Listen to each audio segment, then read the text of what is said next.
Good morning everyone. आज हम करने वाले हैं 9 जनवरी 2024 के इंडियन एक्सप्रेस न्यूज़पेपर का एनालिसिस। तो चलिए शुरू करते हैं पहले आर्टिकल के साथ, जो कि है abuse of power, supreme court scrap release of Bilkis Bano rape murder convicts. देखिए, मैं सबसे पहले आपको बता दूं कि मैं इसी चैनल पे दोनों न्यूज़पेपर का एनालिसिस करती हूँ, the Hindu plus Indian express, और जो भी दोनों के कॉमन आर्टिकल्स होते हैं वो मैं एक साथ एक ही न्यूज़पेपर में डिस्कस कर लेती हूँ। जैसे कि द हिंदू से ज़्यादा यहाँ पर क्योंकि एक्सप्लेन किया गया है इस केस को, बिल्किस बानो केस को यहाँ पर, तो हम इसको यहाँ पर एक्सप्लेन करने वाले हैं, अच्छे से समझने वाले हैं क्या है केस। इसके अलावा अगर किसी को भी पीडीएफ चाहिए है, जो भी मैं आपको अभी माइंड मैप्स वगैरह दिखाने वाली हूँ उनकी मदद से हम समझेंगे, और जो भी आपको ये आर्टिकल्स हैं इनका पीडीएफ अगर आपको चाहिए तो आपको कमेंट बॉक्स के अंदर जो सबसे पहली कमेंट होगी, पिंड कमेंट होगी, वहाँ पर टेलीग्राम के चैनल का लिंक मिल जाएगा, जहाँ पर डेली आपको ये जो पीडीएफ है न्यूज़पेपर का एनालिसिस का वो मिलेगा। उसके अलावा कुछ फ़ोटोज़, कोई और मेंस से रिलेटेड इससे क्या सवाल बन सकते हैं, प्रीवियस ईयर मेंस के क्या क्वेश्चन आए हैं, वो सब आपको आर्टिकल के साथ वहाँ पर मिलेंगे, तो ज्वाइन कर लीजिए। चलिए अब हम देखते हैं कि देखिए सुप्रीम कोर्ट की तरफ से जो 11 यहाँ पर 12 एक हम बोल सकते हैं कन्विक्ट थे, लोग थे, उनमें से 11 को यहाँ पर जिनको गुजरात हाई कोर्ट के द्वारा छोड़ दिया गया था, उनकी सज़ा के बाद में उनको बोला गया है कि नहीं, आप उनको नहीं छोड़ेंगे। केस है बिल्किस बानो का। बिल्किस बानो कौन है वो चलिए हम थोड़ा और ज़्यादा अच्छे से समझते हैं कि क्या था ये पूरा का पूरा केस, जो कि यहीं पर एक्सप्लेन्ड पेज में दिया हुआ है। तो देखिए ज़रा यहाँ पर कि देखिए रिमीजन का क्वेश्चन उठा है, दोबारा से उनको वापस से सज़ा देने की बातें हुई हैं। तो ये रिमीशन एक्चुअली में क्यों हो रहा है, सबसे पहला सवाल कि क्या उनको छोड़ा गया, तो क्यों छोड़ा गया, केस क्या था। 2002 की बात है कि यहाँ पर गुजरात के अंदर राइट्स हो रहे थे। गुजरात के अंदर क्या चल रहे थे, दंगे चल रहे थे। उन दंगों के अंदर एक बिल्किस बानो प्लस उनका जो परिवार था, 15 लोगों का ये परिवार अपना, इनका जो स्टेट है, इनके जो डिस्ट्रिक्ट है, वहाँ से छोड़कर ये बाहर आ जाते हैं उज्जैन भवन की तरफ में। और वहाँ पर हम देखते हैं कि कुछ जो ये कन्विक्ट है, जो लोग थे, जो कि राइट्स का पार्ट थे, जो कि दंगों का पार्ट थे, वो बिल्किस बानो जो कि 5 महीने की प्रेग्नेंट एक औरत थी, उसके साथ गैंग रेप यहाँ पर करते हैं। उसके अलावा जो उसके परिवार वाले हैं, यहाँ पर 15 लोग थे, 14 लोग जो थे, जिसमें से एक 2 महीने का बच्चा था, एक इन्फेंट था, उनको यहाँ पर मार देते हैं, किल कर देते हैं। तो मर्डर उनका कर दिया जाता है। जिसके बाद बिल्किस बानो को यहाँ पर आपके जो गोधरा, जो वहाँ पर कैंप लगाए गए थे गोधरा केस से रिलेटेड, उनके पास इनको वहाँ पर लेकर जाया जाता है। इनके बिहाफ से ये केस लड़ा जाता है। सबसे पहला केस जो था वो हम देखते हैं कि मार्च 3 को, देखिए फरवरी 28 की ये जो पूरी घटना है फरवरी 28 को हुई थी, फिर मार्च 3 को जब बिल्किस का रेप हुआ था और इनके फैमिली मेम्बर्स को यहाँ पर मार दिया जाता है।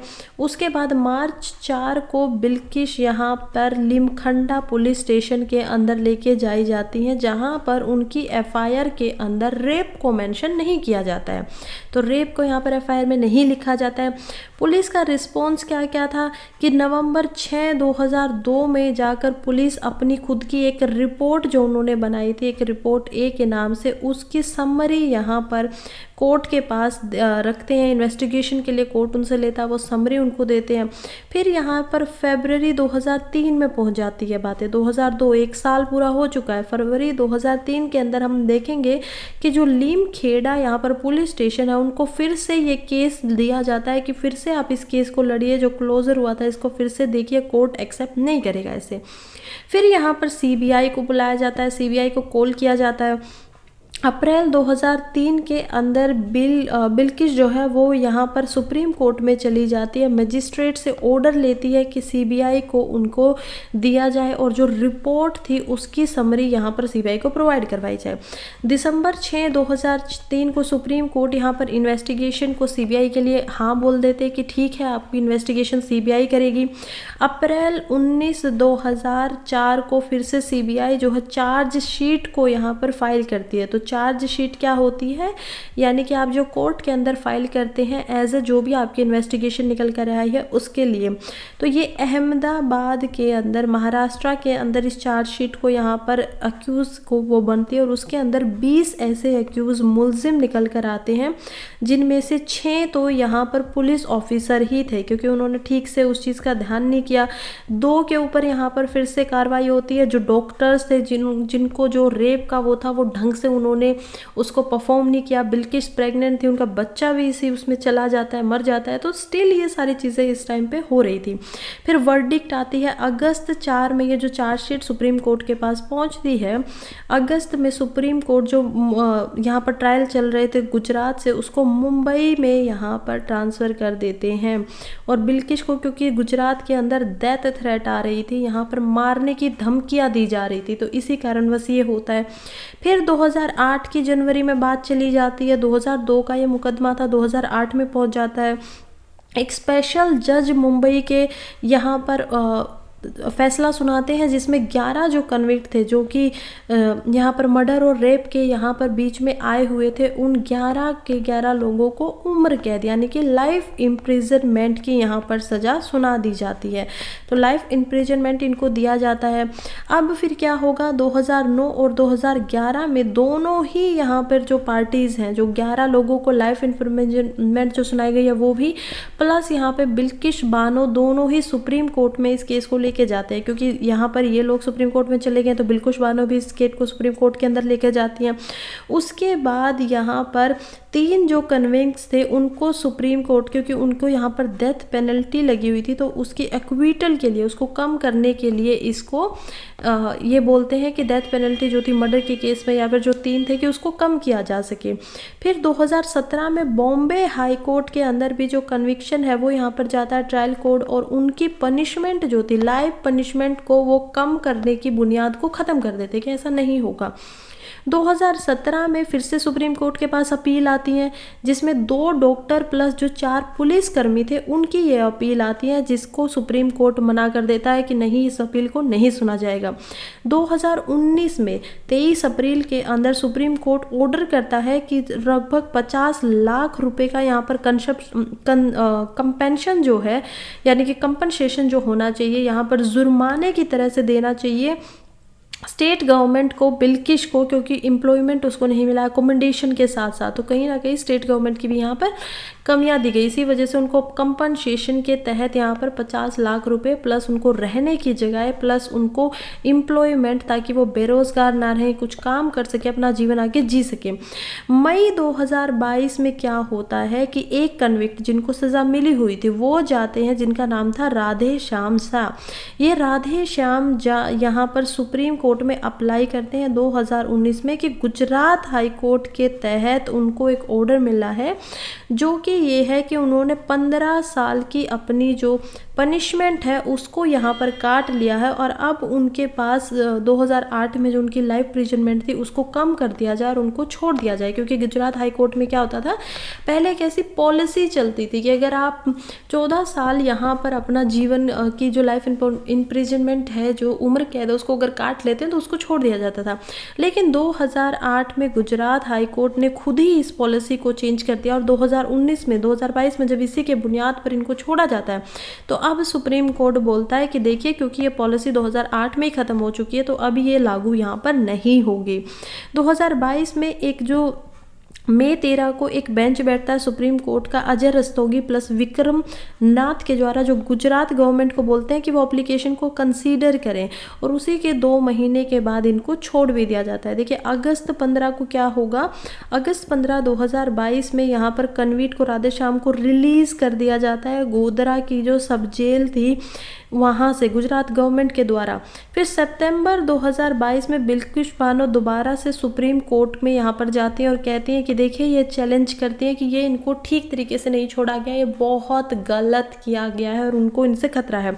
और अब जनवरी 8 को हम लोग देख पाते हैं कि सुप्रीम कोर्ट ने इनको दोबारा से पकड़ने का यहाँ पर फैसला अपना कर दिया है कि इनको दोबारा से जेल के अंदर डाला जाए। चलिए अब हम इसको थोड़ा सा और इजी बना के यहाँ पर समझ सकते हैं कि कैसे इसमें एक माइंड मैप के तरीके से भी समझा जा सकता है, हेडलाइन के अकॉर्डिंग भी समझे। तो बिल्किश बानो की जो वर्डिक्ट है सुप्रीम कोर्ट ने दी है कि एक एक्स्ट्रा ऑर्डिनरी मूव है। ऐसा पहले बहुत बार देखा नहीं गया है कि किसी को छोड़ दिया जाए फिर उनको दोबारा से गिरफ्तार किया जाए। तो बहुत एक्स्ट्रा ऑर्डिनरी मूव ये देखा गया है, ओवरऑल किया है। प्रीवियस जजमेंट जो यहाँ पर ली गई थी, पहले जो जजमेंट की गई हैं उनको यहाँ पर ओवर रूल कर दिया गया सुप्रीम कोर्ट के द्वारा। वो कह रहे हैं कि वॉइड है, ख़त्म हो चुकी है। जो प्रीवियस जजमेंट थी वो बिल्कुल वॉइड यहाँ पर की गई है। और ऐसा डिसीजन जो है वो कोर्ट के पास में अभी तक बहुत ही रेयर देखा गया है। फिर हमें पता है कि इनवैलिड ग्रांटिंग ऑफ रिमिशन का यहाँ पर कारण दिया है कोर्ट ने। कोर्ट कह रहा है कि जो रिमिशन दिया गया था, जो छोड़ा गया था 11 कन्विक्ट्स को स्टेट गुजरात के द्वारा, तो वो कहीं ना कहीं यहाँ पर अनऑथराइज्ड था। वो उनके पास उतनी पावर थी नहीं, और पावर थी भी तो जिस बुनियाद पे उनको छोड़ा गया वो अभी लागू नहीं था। तो इसी वजह से ये जो ट्रायल है जो होना चाहिए था कंडक्टेड लीगल अथॉरिटी के उसमें करने की तरह, वो नहीं हुआ है। तो केस जो है वो सिर्फ महाराष्ट्र गवर्नमेंट के पास ही जाना चाहिए, क्योंकि उन्हीं ने शुरुआत में वो सेंटेंस जो थी वो छुड़वाई थी, ग्रांट किया था।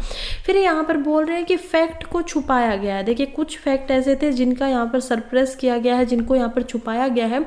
जो पिटिशनर हैं, यानी कि जो राधे श्याम की हम यहाँ पर बात कर रहे हैं, जो कह रहे थे कि उनको छोड़ दिया जाए, उनके बिहेवियर में यहाँ पर कोर्ट को फ्रॉड नज़र आया कि उन्होंने कुछ जो उनके प्रूफ थे, जो वाइटल इंफॉर्मेशन थी, उसको यहाँ पर छुपाया गया है। फिर उसके अलावा उन्होंने डिस्क्लोज नहीं किया है जो प्रीवियसली अपील्ड जो चीज़ें थी, जो स्टेट ऑफ महाराष्ट्र में यहाँ पर पहले दिखाई गई थी, उनको गुजरात हाई कोर्ट के सामने यहाँ पर डिस्क्लोज उसने नहीं किया। और यही कारण है कि जो अप्रोप्रिएट गवर्निंग बॉडी है उनको यहाँ पर अंधकार में रखा गया। फिर यहाँ पर बात की गई सुप्रीम कोर्ट के द्वारा इस केस में जस्टिस के रिकॉर्ड की गई। रिकॉर्ड यहाँ पर क्या क्या दिया गया है कि फाइनल स्टेज जो थी जजमेंट की, उसमें कोर्ट ने यह अपहेल्ड किया है कि जो जस्टिस न्याय है वो यहाँ पर अब दिया जा रहा है, और सुप्रीम कोर्ट के कोई भी जो अवॉइड नहीं कर सकते उनको जेल के अंदर यहाँ पर वापस आना ही पड़ेगा। तो ये एक स्टेटमेंट फिर से सुप्रीम कोर्ट के द्वारा यहाँ पर दिखाई गई। और मैनिपुलेशन किया गया पावर का, कहे जा रहे हैं कि कैसे अब्यूज़ हुआ है पावर का, जब वो लोग पावर में थे और उन्होंने एक ऐसी औरत के साथ यहाँ पर उसके पूरे परिवार को, पूरे ख़ानदान को यहाँ पर मार दिया, और जो उनके पास पावर थी उसका भी वो अब्यूज़ कर रहे हैं। पुलिस वालों से भी, उनको भी पैसे उन्होंने खिलाए, उनकी जो FIR थी उसको ठीक से रजिस्टर नहीं होने दिया। तो केस इतना लंबा खिंचा और डिनाइल किया जा रहा है यहाँ पर कि अब ये नहीं होगा। चलिए अब हम चलते हैं नेक्स्ट आर्टिकल्स की तरफ, जो कि काफ़ी इंपॉर्टेंट है। इकोनॉमी के यहाँ पे पहले हमारा GS पेपर 2 के लिए इंपॉर्टेंट हो जाता है, जो कि बात कर रहा है रूल ऑफ लॉ की। देखिए ऐसा ही एक बहुत खूबसूरत आर्टिकल यहाँ पर द हिंदू के अंदर भी आया था, जो कि यहाँ पर कॉम्प्लिसिटी की बात कर रहा है कि रूल ऑफ लॉ की कॉम्प्लिसिटी क्या है, उनके बारे में बात की जाती है। डीक्रिमिनलाइजेशन हो गया है, आउटडेटेड का चेंजिंग नज़रिया बदल गया है लोगों का लॉ के प्रति, पोटेंशियल अभी आउटफॉल क्या क्या होने वाले हैं।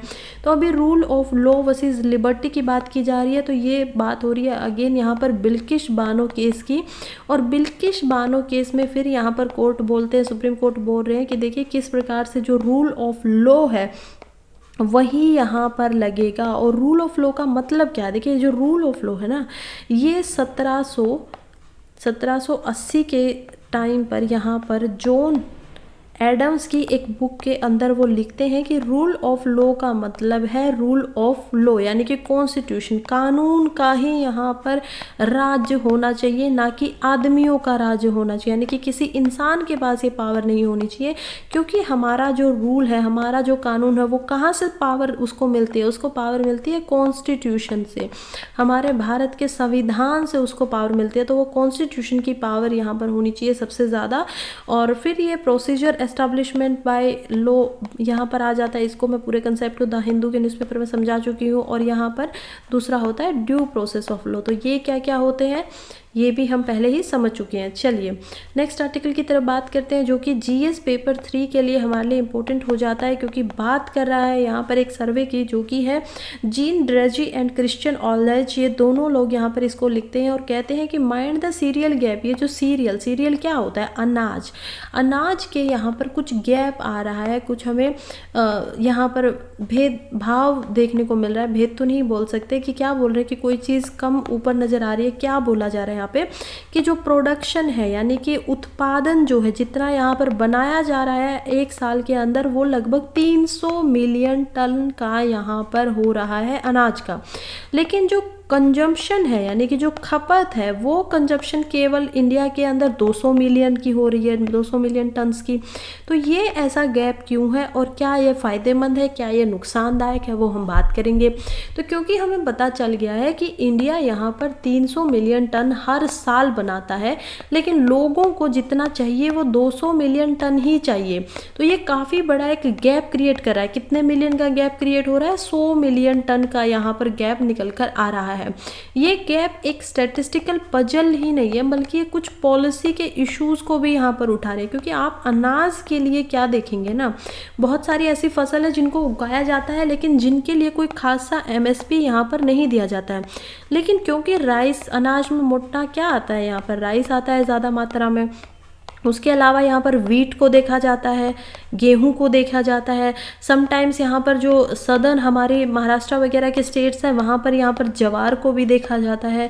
तो ये जो अनाज के अंदर हम देखते हैं नदर्न इंडिया, सदर्न इंडिया के अंदर कि कहाँ जो ईस्टर्न और सदर्न इंडिया वहाँ पर राइस बहुत बड़ी मात्रा में है। फिर जो नदर्न इंडिया स्टेट की है यहाँ पर वीट बहुत मात्रा में है। और महाराष्ट्र और जो हम बोलेंगे कि मिडल इंडिया है, राइट, मध्य प्रदेश, महाराष्ट्र, यहाँ पर हमें ज्वार वगैरह भी देखी जाती है। तो ये सब चीज़ों पे बहुत ही ज़्यादा पॉलिसी का चेंज देखा जाता है। यानी कि गवर्नमेंट क्या करती है, इनको बहुत ज़्यादा सपोर्ट करती है, पैसे प्रोवाइड करती है, एमएसपी प्रोवाइड करवाती है, कहती है कि ज़्यादा से ज़्यादा बनाइए आप इनको।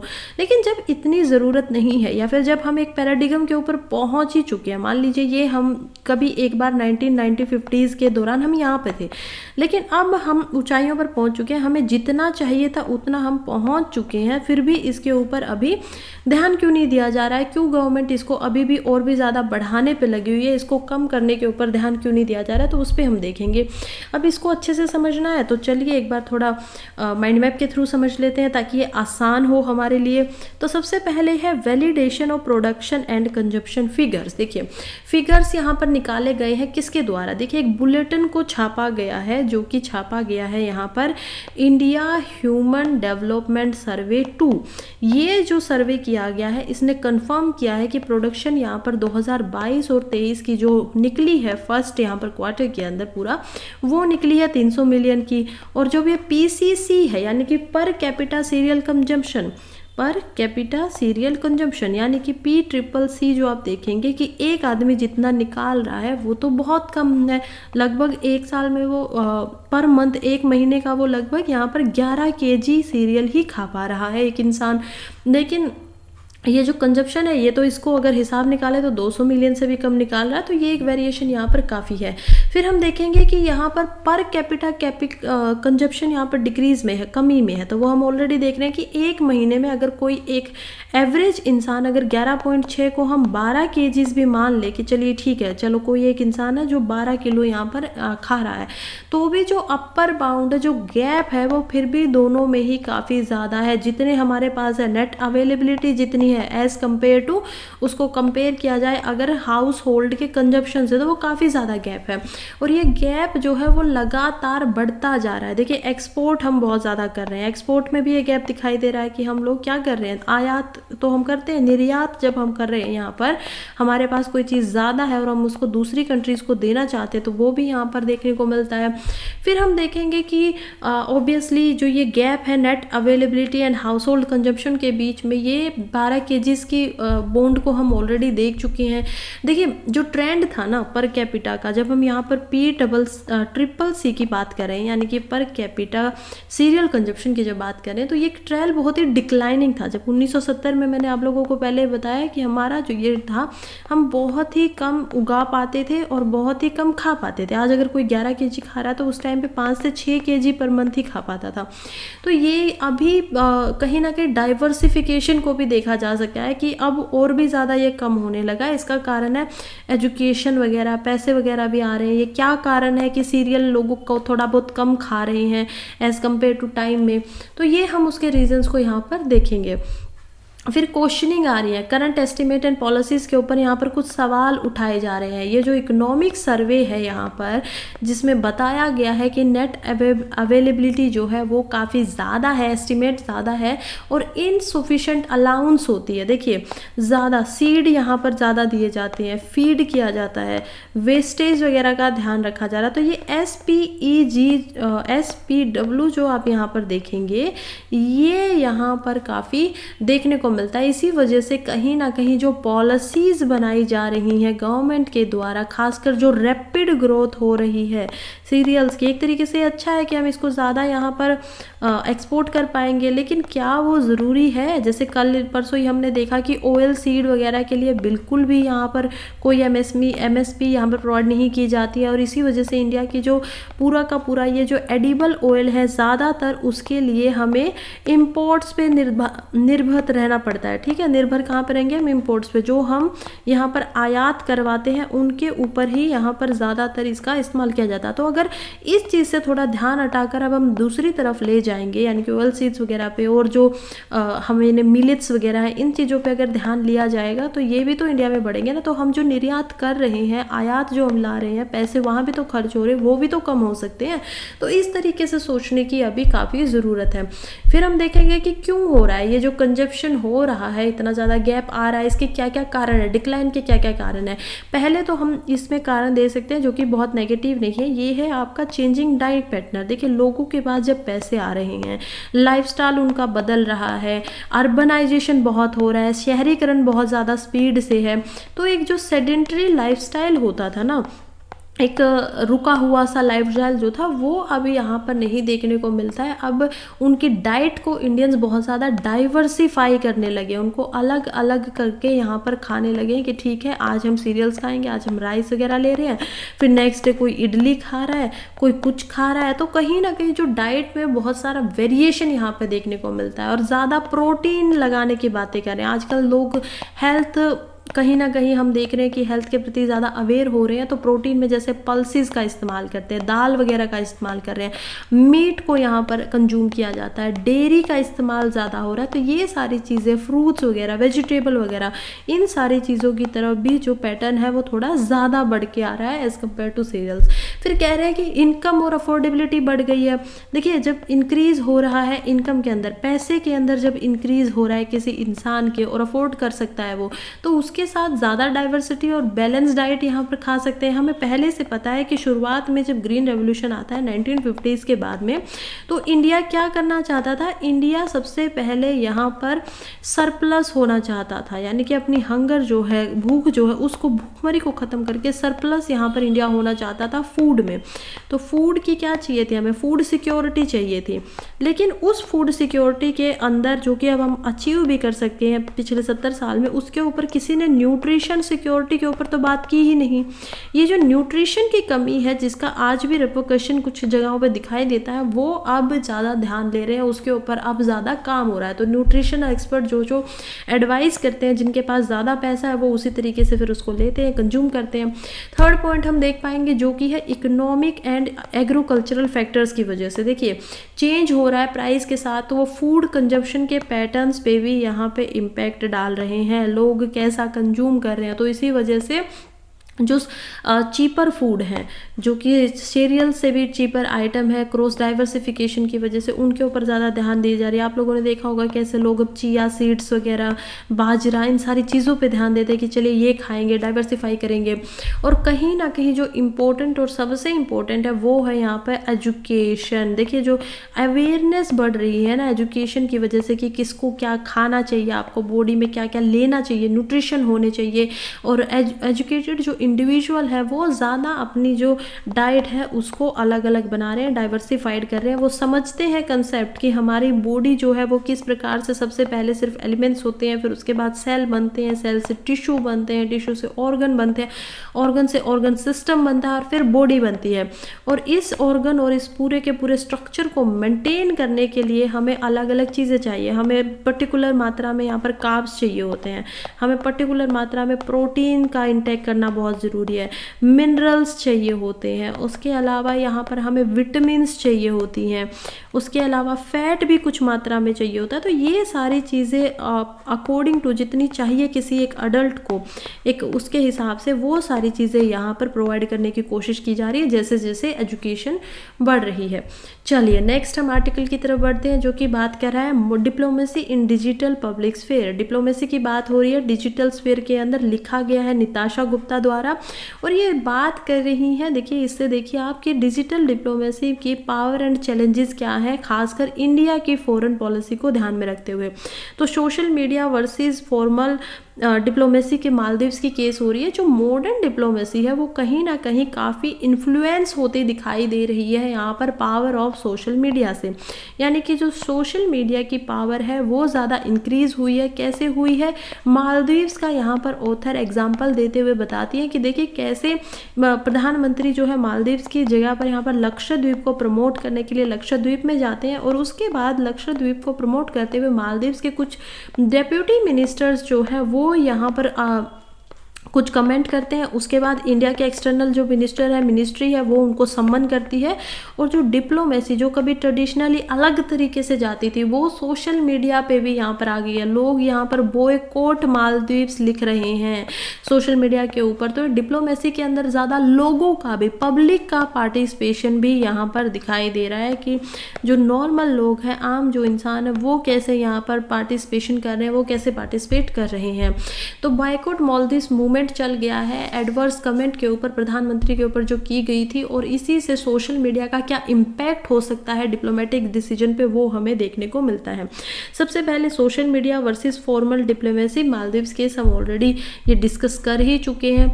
फिर हम देखते हैं कि पहले जो फॉरेन पॉलिसी होती थी ना वो कहीं ना कहीं डिप्लोमेटिक सर्कल में होती थी, वो अब सर्कल यहाँ पर टूट चुका है, अब वो सोशल मीडिया के ऊपर आ गया है। तो जो बंद कमरों में कभी कुछ डिप्लोमेटिक डिसीजन लिए जाते थे, बातें होती थी, वो इतने ज़्यादा सामने नहीं होती थी, वो अब सामने आ रही है। फिर यहाँ पर है emergence of social media platforms in Farrell public discussion में कॉन्ट्राडिक्शन देखने को मिल रहा है कि जो एमरजेंस हो रही है ना, पास्ट की तरह पहले जो डोमेस्टिक सर्कल्स वगैरह थे ये सारी चीज़ों में जो होता था, लेकिन अब थ्रू ट्वीट्स वगैरह, ट्विटर वगैरह, सोशल मीडिया अकाउंट्स वगैरह, ये सब यहाँ पर जन्म ले रहे हैं, वायरल पोस्ट हो जा रही हैं, यहाँ पर हैशटैग देखे जाते हैं। तो ये सारी चीज़ें जो देखी जा रही है ये रिशेप कर रही हैं जो डायनामिक्स था इंटरनेशनल रिलेशंस का और डिप्लोमेटिक रिसोर्सेज का। थर्ड हम देखेंगे contradiction between social media trends and official stance, ये थोड़ा सा इंपॉर्टेंट है यहाँ पर पॉइंट। देखिए सोशल मीडिया के जो यूजर्स हैं इंडिया के खासकर, वो अपनी वॉइस को काफ़ी ग्लोबल इशू के ऊपर यहाँ पर उठाते हैं, वो कुछ कुछ बोलते हैं, उनके पास अधिकार है, फ्रीडम ऑफ स्पीच उनको दिया गया है। लेकिन वो जो बोल रहे हैं और जो मिनिस्ट्री यहाँ पर बोल रही है, फॉर्मल जो यहाँ पर बात निकल के आती है, वो बिल्कुल भी एक नहीं माननी चाहिए। दोनों चीज़ें अलग अलग है, लोगों का नज़रिया अलग है, ऑफिशियल नज़रिया अलग है। और इसी तरह पे जैसे केसेस हम क्या देख सकते हैं, रशिया के यहाँ पर जो रशिया और यूक्रेन के यहाँ पर केस हुए, तो उसके ऊपर भी कुछ ऐसा ही हमें देखने को मिला कि ज़्यादातर जो गवर्नमेंट का स्टैंड था वो काफ़ी न्यूट्रल था, वो किसी को भी यहाँ पर ज़्यादा सपोर्ट नहीं कर रहे थे। लेकिन इंडियंस बहुत सारे पार्टिसिपेट हो गए थे, यहाँ पर पार्टीशन हो गए थे, कोई रशिया की साइड में खड़ा हुआ था तो कोई यहाँ पर यूक्रेन की तरफ में खड़ा हुआ था। तो ये सारी चीज़ें देखने को मिलती है। फिर और अभी जो चल रहा है हरदीप सिंह निज्जर का यहाँ पर एग्जाम्पल देते हुए बताया जाता है कि उसके ऊपर बहुत ज़्यादा यहाँ पर देखा जाता है, कनाडा के साथ जो कंट्रोवर्सी होती है वो देखी जाती है। उसके बाद हम देखते हैं कि इजराइल में जो बम्बार्डमेंट हो रहा है गाजा का, उसके ऊपर भी अलग अलग लोगों के अलग अलग यहाँ पर हमें परसेप्शन दिखाई देते हैं, उनके सेंटिमेंट दिखाई देते हैं जो बहुत एम्पलीफाई हो जाते हैं। एम्पलीफाई क्या होता है, एक इंक्रीज, यानी कि जो मात्रा थी उसमें इंक्रीज होना, एम्पलीफाई हो जाना, जैसे साउंड एम्पलीफाई करवाते हैं। तो सोशल मीडिया के थ्रू ये जो इमोशंस है ये काफ़ी एम्पलीफाई होते दिखाई देते हैं।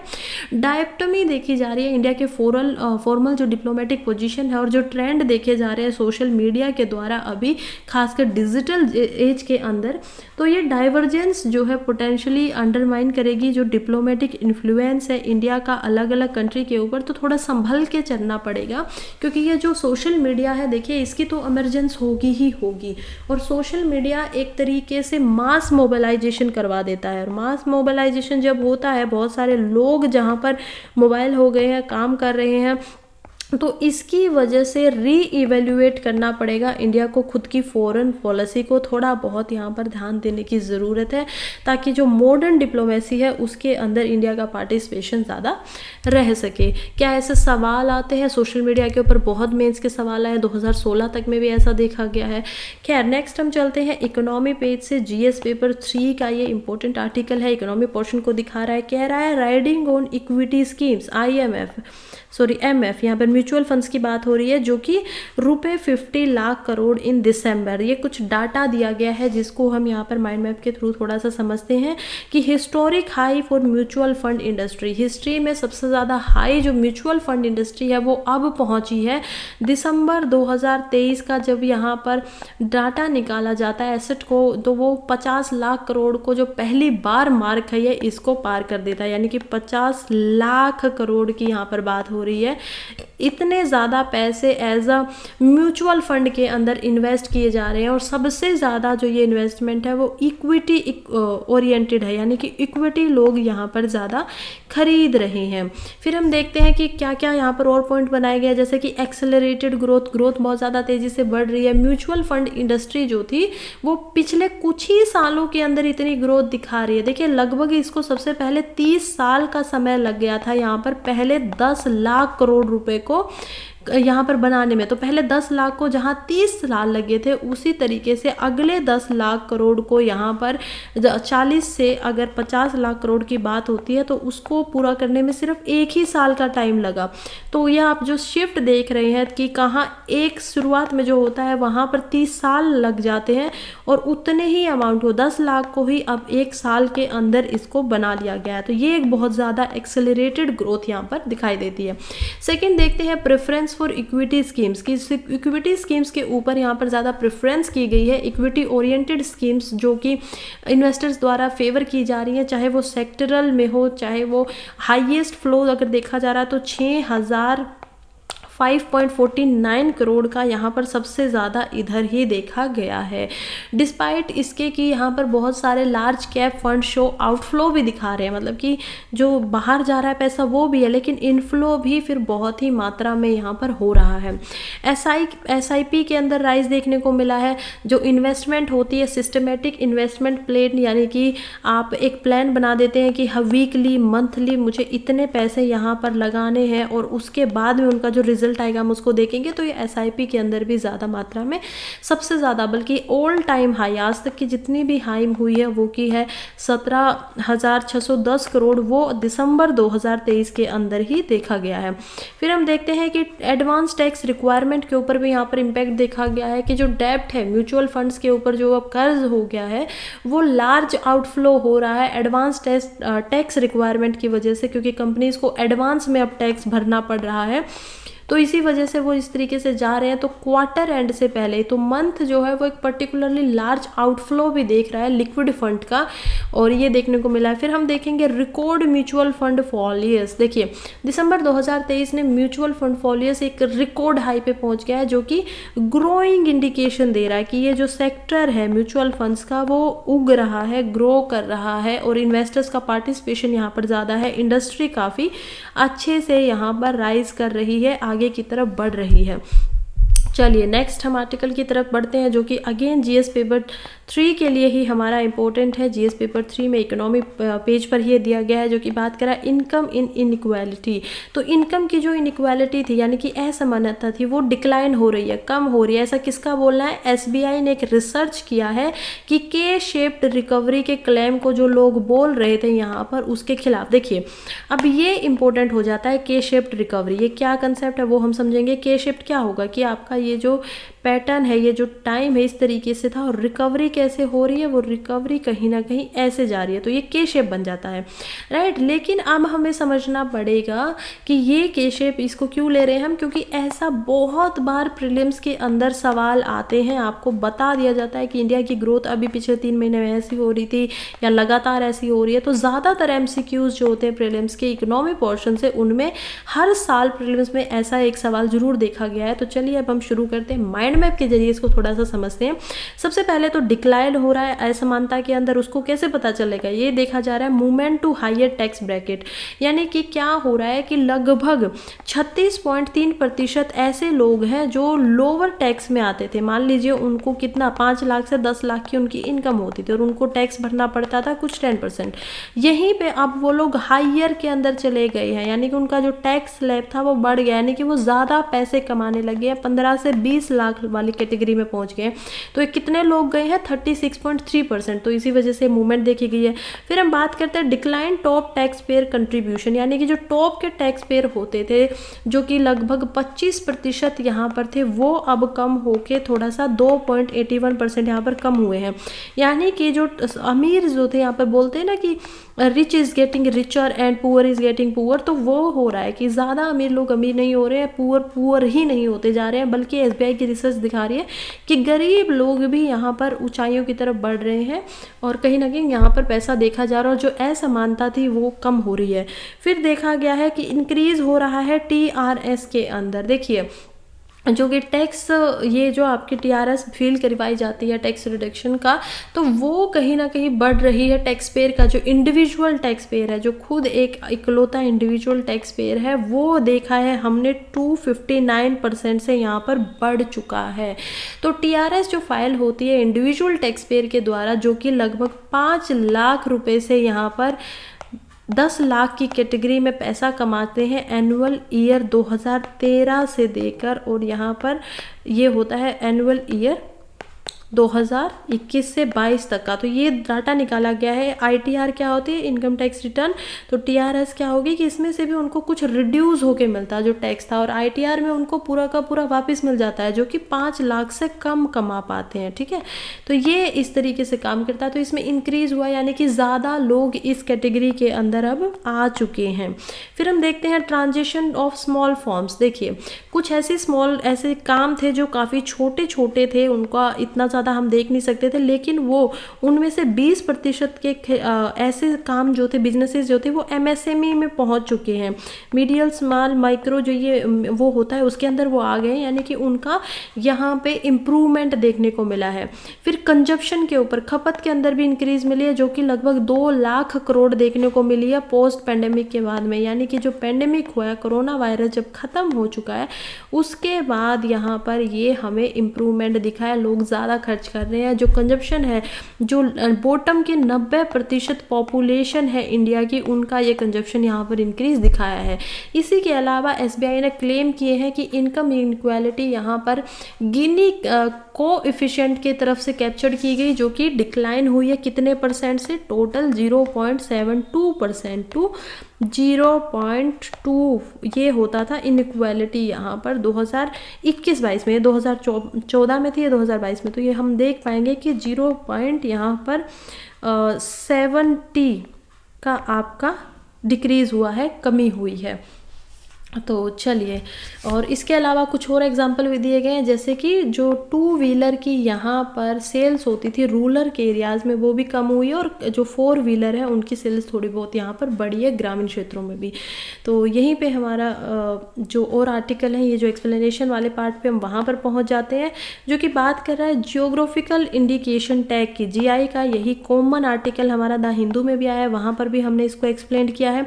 अभी के लिए हम देख लेते हैं कौन कौन सी चीज़ों को जीआई टैग मिलता है। सबसे पहले जीआई टैग होता क्या है, देखिए जीआई टैग जो होता है ना, वो किसी ट्रेडर को नहीं दिया जाता है, रेदर देन ये दिया जाता है लोकेशन को। जीआई का मतलब भी क्या है, ज्योग्राफिकल इंडिकेटर। यहाँ पर जीआई का मतलब क्या होता है, जी से होता है ज्योग्राफिकल, यानी कि आपका जो ज्योग्राफी है, इंडिकेशन यहाँ पर है। 7 प्रोडक्ट हैं ओडिशा से जिनको और ज़्यादा ये मिला है, तो उन कौन कौन से प्रोडक्ट है याद रखिएगा, किस लिए इंपॉर्टेंट हो जाते हैं, प्रीलिम्स की यहाँ पर पेपर के लिए इंपॉर्टेंट बन जाते हैं। सबसे पहला हम देखेंगे जो कि है कदपा गंदा शोल। ये जो कदपा गंदा शोल आप यहाँ पर देख पाएंगे, इधर देखिए, ये एक PGTV यहाँ पर एक यानी कि पर्टिकुलर वनरेबल जो ट्राइब है उनके द्वारा इस शाल को बनाया जाता है। डोंगरिया कोंड ट्राइब इसका नाम है और ये ओडिशा के अंदर है, नियामगारी हिल के ऊपर। तो ये हम देख पाते हैं। फिर दूसरा जो है वो यहाँ पर दिया गया है कोरापुत्ता काला जीरा राइस को। ये बहुत ही फेमस है, इसके ब्लैक कलर की वजह से काला जीरा इसको दिया जाता है नाम। और 1000 सालों से यहाँ का जो ट्राइबल ग्रुप है उन्होंने इसको प्रिजर्व किया, इसकी सीड्स वगैरह को यहाँ पर बचा कर रखा है और उसी का यहाँ पर इस्तेमाल होता है। थर्ड हम देखेंगे जो कि है लंजजिया सोरा पेंटिंग। देखिए इसको इद्दी ताल के नाम से भी जाना जाता है, जो कि लांजिया सोरा कम्युनिटी PVTG अगेन है, ये पर्टिकुलर वनरेबल ट्राइब ग्रुप है जो कि गवर्नमेंट के द्वारा यहाँ पर हम देखेंगे 6th शेड्यूल के अंदर कॉन्स्टिट्यूशन में रखे जाते हैं। तो आप इसको जरूर देखिएगा, व्हाट इज़ PVTG, ठीक है। फिर यहाँ पर रेसिडेंट की पेंटिंग्स की बातें की जा रही है इधर। और नेक्स्ट हम देखेंगे जो कि है ओडिशा खजूरी घोड़ा। ये एक जैगरी है, यानी कि जैगरी क्या होता है, गुड़ को ओरिजिनेट किया जाता है गोपा तापी डिस्ट्रिक्ट के अंदर। तो उनको ये मिल गया है डेट पाम्स के द्वारा इनको बनाया जाता है और इसको पतली गुड़ भी बोला जाता है क्योंकि ये ब्राउन होता है कलर में और इसका टेस्ट काफ़ी डिफरेंट है। शुगर कॉइन का जो जैगरी है उससे डिफरेंट क्यों हो जाता है, गन्ने से जो गुड़ बनता है उससे ये काफ़ी डिफरेंट है क्योंकि इसको डेट से बनाया जा रहा है, राइट। तो पाम की जो डेट है यानी कि जो खजूर होता है उससे इसको बनाया जाता है। फिर हम देखते हैं नयागढ़ कंथे मुंडी ब्रिंजल। एक ब्रिंजल की ये वो है यानी कि बैंगन जिसको बोलते हैं, इसमें ज़्यादा सीड है अदर जीनोटाइप से। और ये ब्रिंजल जो है रेसिस्टेंस है ऑलरेडी इंसेक्ट से, जो इंसेक्ट होते हैं वो इसको ज़्यादा लगते नहीं हैं।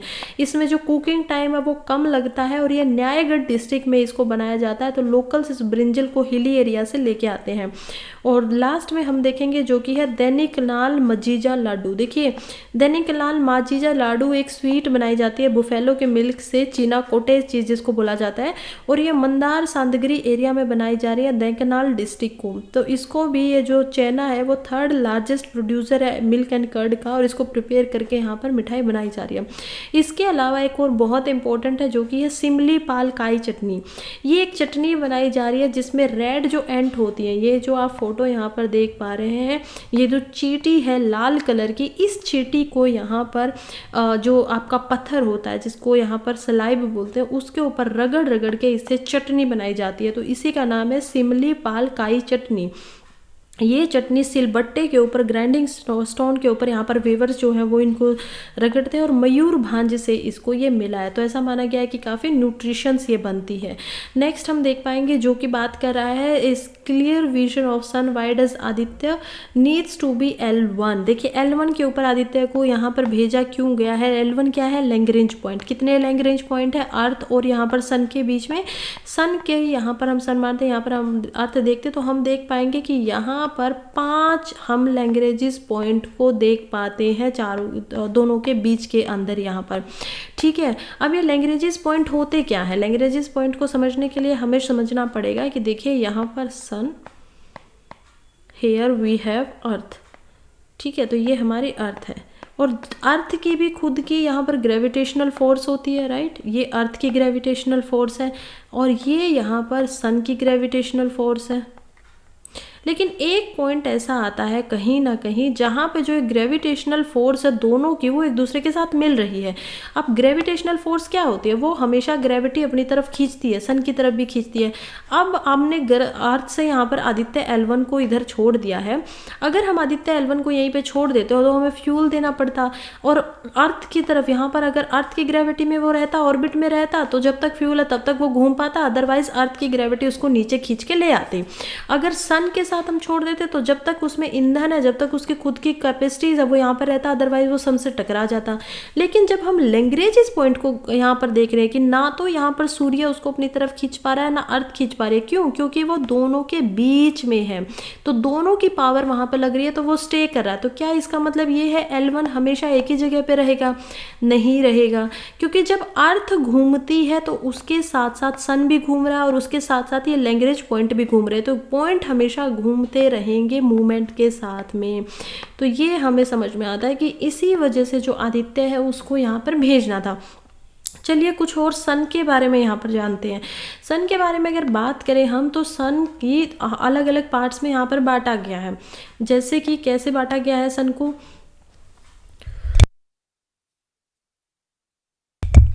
सन को यहाँ पर बांटा जाता है कोर एरिया के साथ में। और सन का जब कोर एरिया जो होता है, जैसे अर्थ का कोर होता है, इसी प्रकार सन का जो कोर एरिया, उसका जो टेम्परेचर है वो 12 से 15 मिलियन डिग्री टेम्परेचर है, बहुत ज़्यादा टेम्परेचर है। उसके बाद सर की जो अपर यहाँ पर है वो होती है सर की ट्रोपोस्फेयर।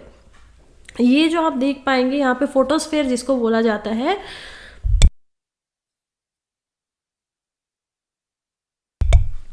इस फोटोस्फेयर का यहाँ पर 6000 डिग्री सेल्सियस तक हम देख पाते हैं कि ये ज़्यादा इतनी गर्म नहीं है।